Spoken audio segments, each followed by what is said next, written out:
Assalomu alaykum, to'g'ridagi barliq kitob o'quvchi do'stlar. Biz mərhum tarixçimiz Turg'un Almas әпәndi yozgan Uyg'urlar degan kitobni o'qishni davomlashtiryapmiz. Oldin qismda biz Batur Tangriqutning Xan Vendiga yozgan maktubini tahlil qilib, 4-chisini o'qib to'xtagan edik. Endi 4-chisini yana qaytadan qisqacha o'qib o'tay.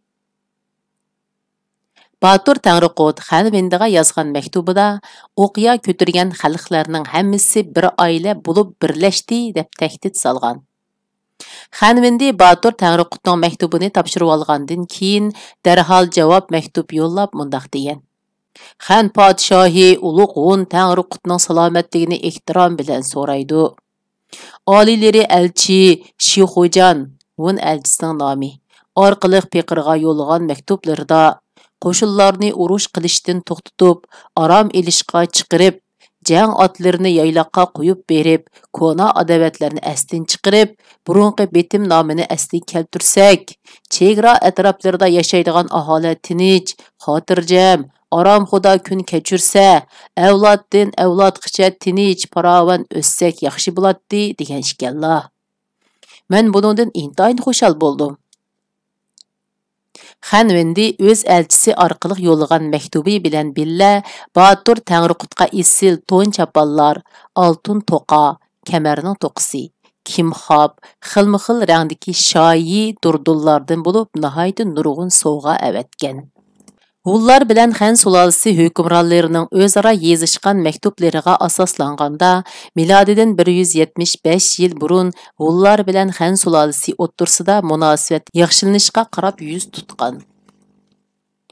Xan sulolasi Hunlarga taqobil turish uchun iqtisodiy, harbiy va boshqa jihatlardan uzun muddat milodidan 200 yil burunqi chaqdan tortib, milodidan 130 yil burunqi chaqgacha bo'lgan vaqt ichida puxta tayyorlik ko'rdi. Xan sulolasining podshohi Xan Vudining vaqtida Hunlarga qarshi uzunga so'zilgan qattiq urushlar boshlanib ketdi. Bu urush bo'lgan vaqtlar milodidan 140 yil burunqi vaqtdan tortib, milodidan 87 yil burunqi vaqtlargacha. Xan Vudining Hunlarga qarshi elib borgan urushlarining biri milodidan 127 yil burun bo'ldi. Bu urushda qo'mondan Veyjing boshchiligidagi bir necha ming kishilik otliq piyoda qismlardan tarkib topgan Xan qo'shini Hunlar bilan urushib, Urdus yaylig'ini besib oldi. Ikkinchi qitimqi cho'ng urush milodidan 121 yil burun yuz berdi. Bu urushda qo'mondan Xuchubing boshchiligidagi bir necha 100 ming kishilik otliq piyoda qo'shin Hunlarning Kangsudagi Tangriteg'i, bular ashu Chilansan teg'ini bular o'zlaricha Tangriteg'i deb ataldi ekan, va Olchi teg'i, hozirgi Yanjishan teg'i etaklaridagi yayloqlariga besib kirib, Hunlardan Xishi koridorini tortib oldi. Xishi koridori bir parcha munbat yayloq edi. Xan sulolasi Xishi koridorini besib olgandan keyin shu joyga ichki joylaridan 200 ming kishini ko'chirdi. Xan ko'chmanlari yangi joyda bo'zyer ichib dehqonchilik bilan shug'ullandi. Xan Vudining qarashicha, chegara mudofaasini kuchaytirishning eng unumli chorasi chegara bo'ylariga ko'p miqdorda odam ko'chirish edi. Xan Vudi Xishi koridorini ma'muriy jihatdan idora qilish uchun ilgari oxiri bo'lib Wu Wei, Jiuquan, Zhangyi, Donghuang qatorliq viloyatlarni ta'sis qildi. Hunlar Xishi koridordagi yayloqlaridan ayrilib qolganligiga hasratlanib, tuvandagi qo'shoqni to'qigan. Ayrilib qolganda Tangri teg'idan, avmas bo'lib qoldi chorva melimiz. Ayrilib qolganda olchi teg'idan, mo'linib sarg'aydi qiz ayollarimiz. Qo'shoqda olchi teg'i bilan mo'linib sarg'aydi qiz ayolimiz degan qurning bog'lanib tasvirlanishi nihoyat cho'nqur ma'noga ega. Chunki Hunlarning xotin qizlari qizil ham seriqqa moyil bir turlik guldan anglik yasab, chiroyini go'zallashtirish uchun yuziga surkishatdi. Hunlar mana mushu anglikni olchi, ya'ni qizil anglik deb atishatdi. Shuningdek, Hun Tangriqutluğuning cho'ng malikasi xonishmu olchi deb atiladi. Onlar alçı teğinin qo'ldan ketishini, Hun xotin qizlarining аңлikidan ayrilib qolganligiga o'xshatib, xotin qizlarining chiroyi go'zal alçı bo'lolmaydigan holga tushib qoldi deb hasratlangan. Xanudi Xışı koridorni besib olib 2 yil o'tmayla, milodidan 119 yil burun Hunlarga qarshi yana urush harakatlarini boshladi. Qo'mondan Weijing, Xochubinglar boshchiligidagi 100 ming kishilik otliq Her birinin qo'l ostida 50 ming otliq bor edi. Bir necha 100 ming piyoda qo'shin Hunlarga qarshi yurish boshladi. Xan qo'shinlarida 140 ming to'yaq zapas otmi bor edi. Xan qo'shinlari Sadichin Sipildan chiqib, Hunlar territoriyasiga bisib kirdi. Hun Tangruquti elchisi Tangruqut milodidan 127 yil burunqi chaqdan tortib 114 yil burunqi chaqcha Tangruqut bo'lgan. Aşu elchisi Tangruqut boshchiligidagi Hun otliq qo'shinlari ularni Mongoliya cho'lida paylab turdi. Mongoliya cho'lida bo'lsa, urushda Xan qo'shinlari elchisi Tangruqutni qo'rshib oldi, lekin Tangruqut qo'rshovini yerib chiqib, asirga tushishdan qutulib qoldi. Bu qitimqi qonliq urushda Xan qo'shinlaridan 100 ming odam, 120 ming ot o'ldi. Hunlardan 90 ming odam, necha 10 ming ot o'ldi. Hunlar bilan bo'lgan urushda halsirgan Xan qo'shinlari urushni davomlashtirishga petinolmay orqaga qaytib ketishga majbur bo'ldi. Hunlarmu Xan qo'shinlarining orqasini qo'g'lab zarba berolmadi. Shu urushda Xan sulolasining mashhur qo'monlaridan biri bo'lgan Li Guang belgilangan joyga o'z vaqtida yetib kelolmaganligi uchun og'ir jazoga tortilishidan qo'rqib, o'zini o'zi o'ltirib oldi. Qandaq bo'lmasin, yuqorida bayon qilgan 3 qitimliq urush orqali Xan sulolasi burunqi passiv o'rindan aktiv o'ringa o'tdi. Burun Hunlar tajovuz qilguvchi, Xan sulolasi bo'lsa mudofiada turib o'zini qo'g'dug'uchi o'rinda turg'aydi. Milodidan 127 yil burunqi chaqdan tortib, ahvol yuqoriqining aksi bo'lib o'zgardi.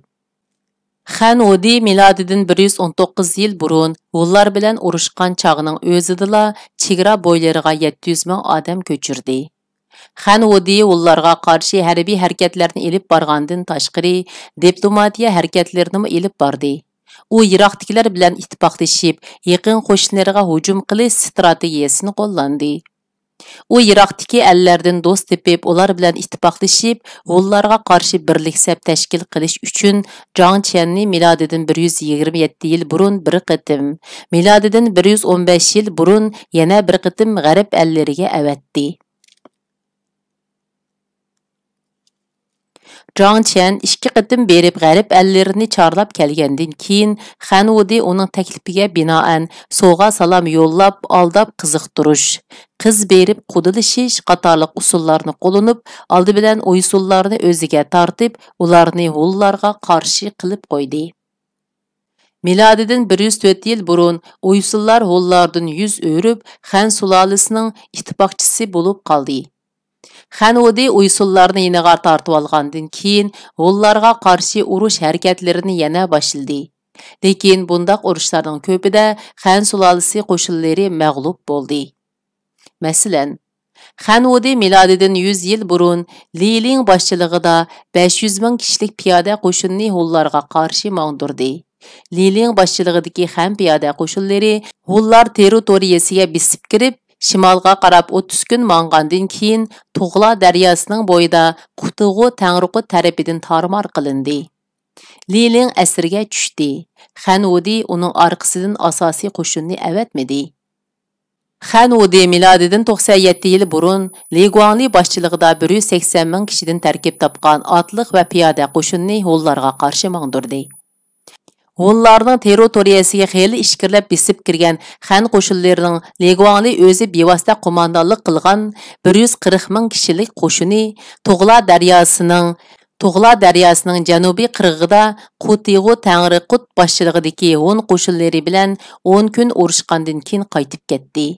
Bu qitimqi urush Xan sulolasi uchun og'ir talofat keltirdi.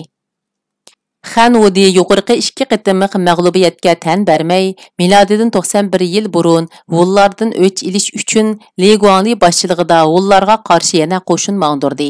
Buningdan xabar topgan G'oliqu Tangriqut U milodidan 96 yil burunqi chaqdan tortib, milodidan 85 yil burunqi chaqcha Tangriqut bo'lgan.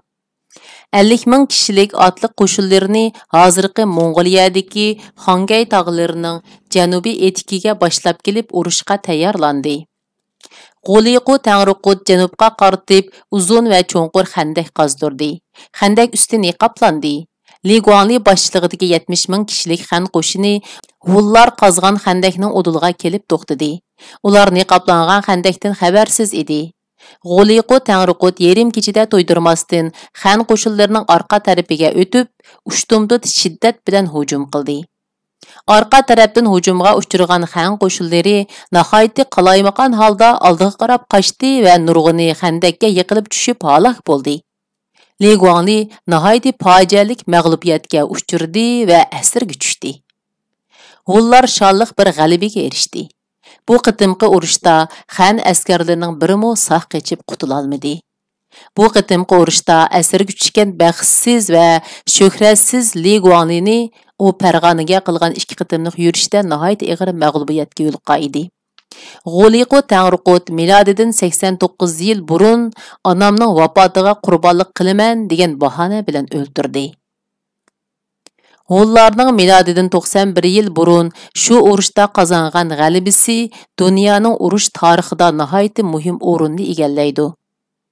Xan sulolasi milodidan 104 yil burun Uysullarni yiniga tortib, Hullarga qarshi harakat ilib borgandan tortib 74 yil burunqi chaqqicha bo'lgan 30 yil ichida Uysullarning kun begligiga Shijun, Jayu adlıq malika qizlarini yotliq qilgan edi. Milodidan 104 yil burun Uysun xoni Rag'omiga yotliq bo'lgan malika Shijun o'zining ustiga yuklangan siyosiy strategik vazifani his qilib yetolmadi. Rag'omi nihoyat qiyirib ketgan edi. Malika Uysun tilini bilmaydi. U Uysunlarning o'rib odatlariga ko'nalmadi. Shunga u doim mo'nglanatdi. U malika qo'shig'i nomli bir qo'shiq to'qigan. Qo'shiq mundaq: Uzatdi yiroqqa meni tuqqanlar, yotliq qilishib Uysun xoniga. Öylari yumaloq kigiz o'tavkan, ularning ozuqi ishkan go'sh qimiz. O'rlaydi pig'onim yurtni aslisam, qush bo'lib yurtimga uchibla kessam. Rag'omi o'zining bekmi qiyirib ketganligini nazarda tutib, Malika Shijunni navrisi Qunshumiga chetib qo'ydi. Malika Qunshumidan bir qiz tug'di. O'zi ancha o'tmayla olamdan o'tdi. Bu ahvoldan xabar topgan Xan Udi milodidan 100 yil burun o'z tuqqanlaridan birining Jayu adli qizini Qunshumiga yotliq qildi. Baxtga qarshi ancha uzun o'tmayla Qunshumi olamdan o'tdi. Uning Hun bekasidan tug'ilgan o'g'li Nemi kichik bo'lganlikdan marhumning tuqqini Ung'omi vaqtli xon bo'ldi. Uysullarning odati bo'yicha Malika Jayu Ung'omiga yotliq bo'ldi. Uningdan 3 o'g'il, 2 qiz tug'di. Uysullarning Xan sulolasi bilan bo'lgan munosabatidan g'azablangan G'oyandi Tangriqut o milodidan 85 yil burunqi chaqdan tortib milodidan 65 yil burunqi chaqcha Tangriqut bo'lgan. Milodidan 74 yil burun G'arbiy Uyg'urlardan Qushu xonligi qatorliq davlatlarning qo'shinlarini atlantirib Uysullarga hujum qildi. G'oyandi Tangriqut dal shu vaqtning o'zida Uysullarga elchi avitib, ulardan Malika Jayuni Hullarga tutib berib, Xan sulolasi bilan bo'lgan munosabatini uzishni talab qildi. Ana shundaq ahvol yuz berganda, Malika Jayu bilan Ung'omi podshoh Xan Shuandiga maktub yozib, uning yordam berishini talab qildi.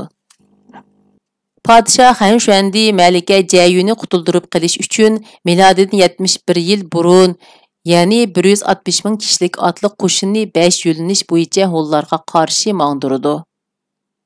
Xan qo'shinlari Sadichin sepilining qo'voqlaridan chiqib, Hullar territoriyasiga xeyli ichkirlab kirgan bo'lsa-mu, Hullarning asosiy kuchlarini uchirtolmay orqaga qaytib ketishga majbur bo'ladi.